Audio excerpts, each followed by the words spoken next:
what is it that it's so misdiagnosed? I mean, some of it, is it the money play? Is it the no knowledge by the doctor, no repercussions? What is it that is having that much of effect of 30% is misdiagnosed? Because it's incredible. It's crazy.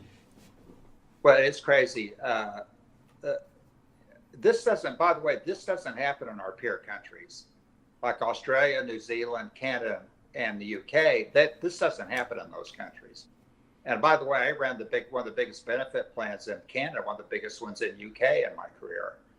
But because their doctors are all accountable to somebody, there's somebody supervising their work, and if they see them making a real high pathologist making a real high error rate, they'll send them back to school or teach them how to read cancer slides, or they won't let them read cancer slides.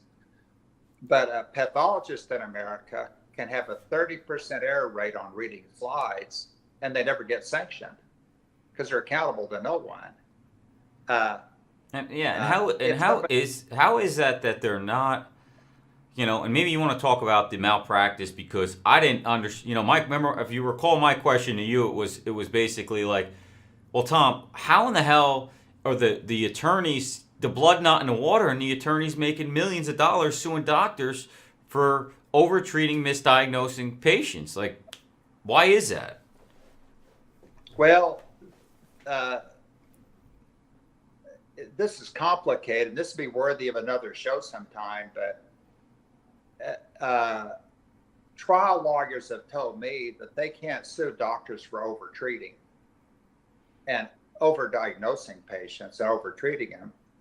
They said the standard for a medical malpractice suit is you have to show that the doctor's doing something different than the other doctors in that community.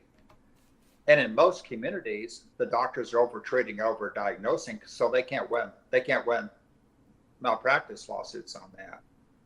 It's insane, but they just can't win them. So it's basically like, it's like, hey, we're gonna compare. Hold on, let me sit this. We're gonna compare you to the peers in your area to see if you're misdiagnosis and just diagnosing. And what you're saying is everybody's doing it, so they'll never win. Correct.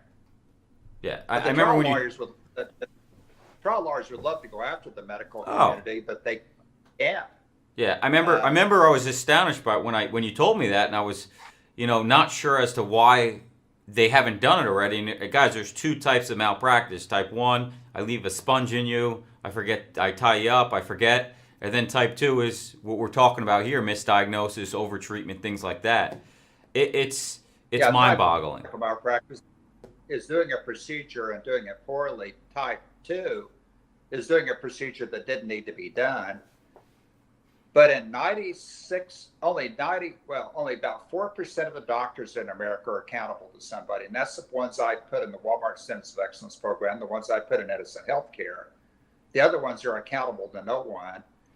If a pathologist misreads your slide and tell you have cancer and you don't, you go to the Mayo Clinic and they tell you don't have cancer, uh, then that pathologist at home would never hear about it. And if he did, there's no method to sanction him.